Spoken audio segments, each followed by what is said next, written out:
All right. Yeah. Man, you look so thin. Like in a good way. You in super shape. 36 pounds. What? Yo, tell me you seen Savannah Marshall fight. Yeah. No. I mean her last fight. Yeah. Oh, what did you think?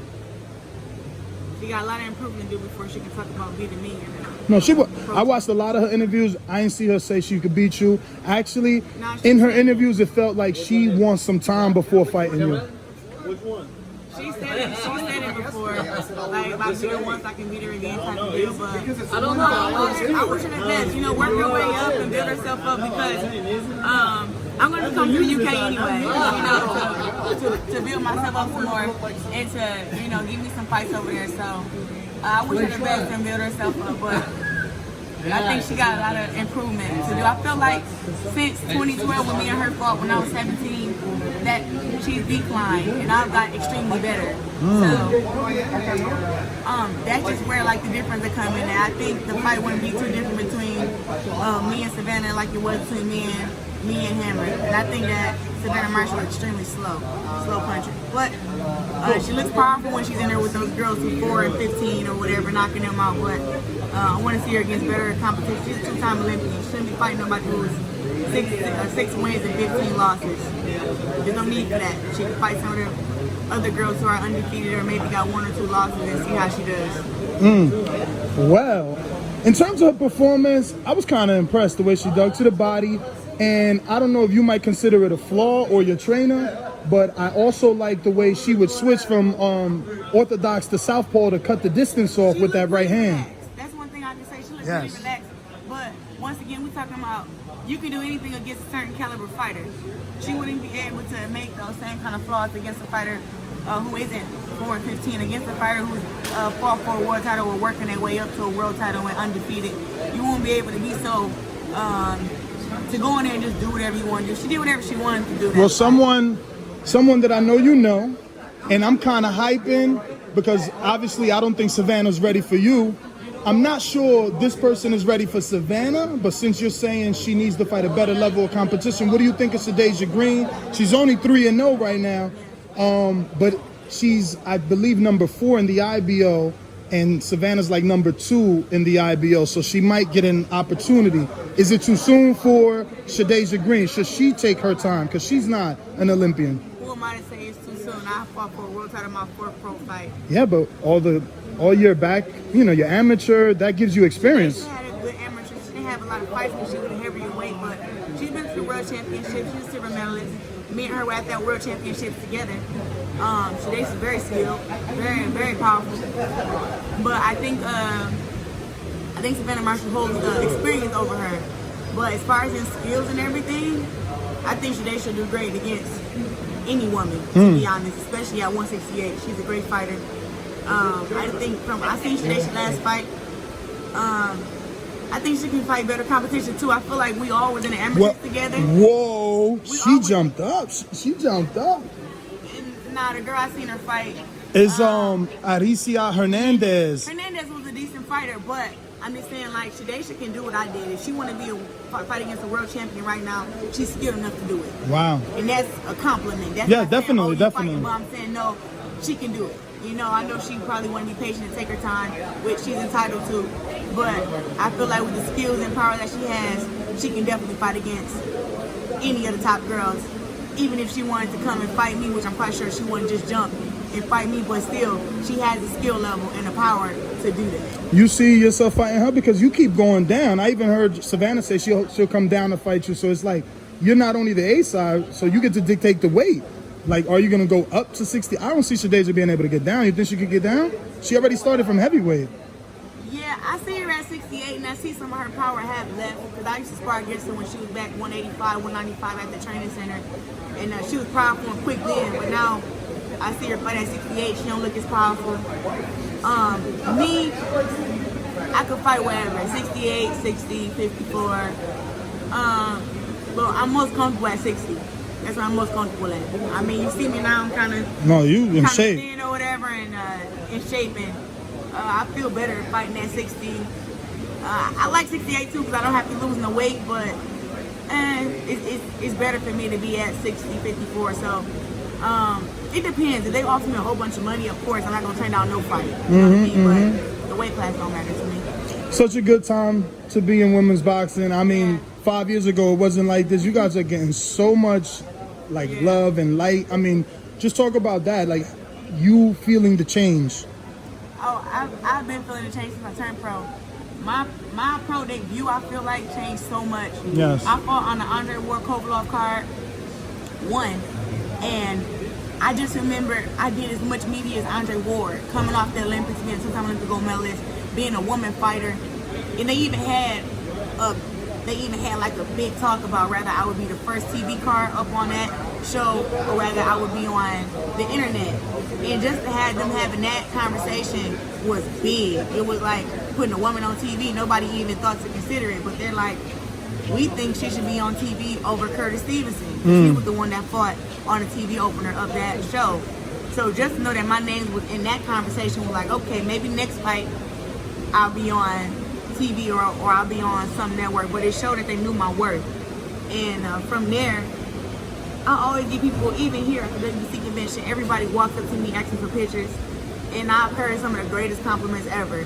And to me, people to say, I never cared about women's boxing until you came. I never cared about women's boxing until I seen you fight, till I watched your undisputed matches.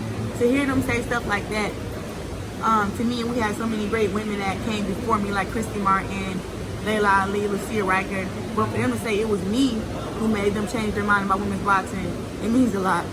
You know, and for me, it's just like, I feel like you'll go down as one of those women. Like, when people think of women's boxing, obviously, Christy Martin comes to mind, Layla Ali. I think that as the years go by, what you've done is going to edge you in history in boxing. Like, people are going to automatically associate women's boxing with yourself.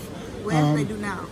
I'm the GWOAT. I'm sure they do now. I mean, I'm sure they do now. No, for sure. I just know that it will be like that, you know? I'm the greatest woman of all time. I top those girls right now.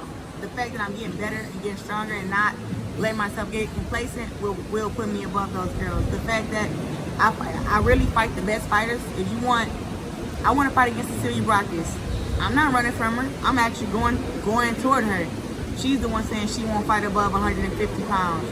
But she's not even being mindful that I've come from 168, 160, 54, and then she has some kind of feeling that I should come down to 47. But it's like, no, I'm not going to do something that's not healthy for me. But I fight the best women fighters, whoever it is, and I get in there and I perform. And that's why I am the greatest woman of all time. And I'll keep saying that till somebody beats me, but I really doubt that I'll be beating the professionals. Doubt it.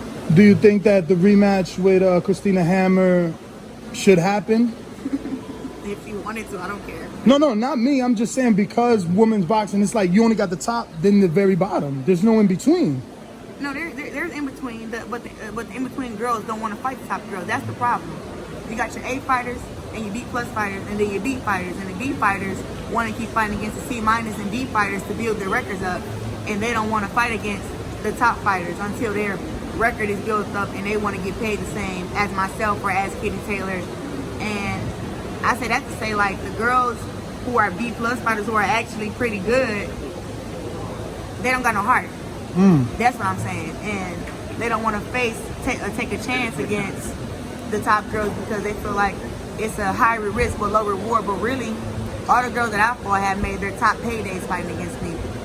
So are you just going to continue to jump for the fights? It's not about divisions. So is Miss Franchon Cruz on the menu now because, like, she's got unified with Maricela Conejo? We fought already my pro debut. And I know, you gave her the first loss. Of course, me and Franchon would love to fight each other again, but when you're talking about a fight like that, that is a really big fight for women's boxing. It's going to be a barn burner because she's a heavy hitter, I'm a heavy hitter, and we both not going to back up, and we both going to fight the hell out of each other. So when you're talking about a fight like that, and you got talking about what weight? She's 68. Right, it'd benefit her if we fight at 68. It'd benefit me if we fight at 60. So we got to figure out something in between there and figure out the pay, because getting in there to get hit like that, especially in a 10-round fight, is not something you don't get in there for $300K to do. You sound like you're telling me she's a tougher fight than Hammer for you. What?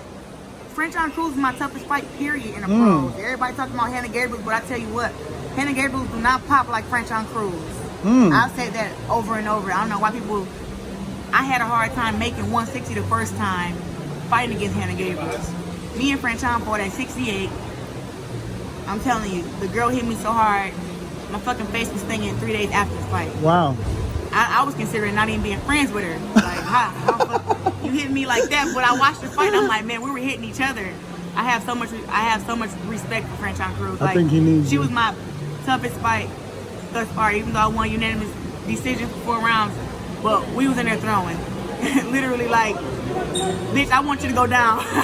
So we were definitely trying, and what she's done now, like, I knew she would be a world champion. I just knew it. If it wasn't at 68 or 75, I already knew she was gonna be a world champion. Me and her fought a couple times in the amateurs. She will show up and show out when it's time. I know you guys are not getting your just due as women yet, but you feel happy to see, you know, your Olympic stablemates or amateur fighters that you've known in the past to get deals like this. Like, now she's signed with Golden Boy. Yeah. She's getting that A-side treatment. Yeah. So, you know, are you happy not only for you, but for women's boxing as a whole and for the women that you've seen coming up? For me, that's why I do what I do for women's boxing. It's not for myself, because if it was for myself, I just talk about me. I tell the promoters about all the other girls. I try to get my promoter to sign other girls, but other girls want this and that. I'm always up in the girls' out, and I go to all their fights. If I'm not there, I find a streaming thing to watch them or to put the word out about them. I'm always supporting. And I think that with Franchon signing with Golden Boy, it was so big for me and for her, because I watched her grind and nobody really pay attention. You know what I mean? And I watched her be one of the vocals in women's boxing, but not get that respect, when really the first girl who I ever Googled was Franchon Cruz. I was 13 years old, and I found out that the women would be in the Olympics for 2012, and she was ranked #1. So she was the one who I was like, oh, let me look her up.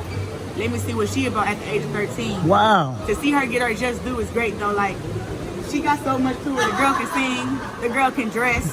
I mean, she hooked her hair up. She got her own swag. She's her own person, and she never changed for nobody. And to me, that's just honorable, just that itself. And then on top of that, she know how to fucking fight, which is great. Definitely. But I'm happy to see Cecilia Brock's also just signed with Dazn. Big ups to her. Katie Taylor been doing her thing. She's had some tough fights, but she fights against Christina Medusa soon.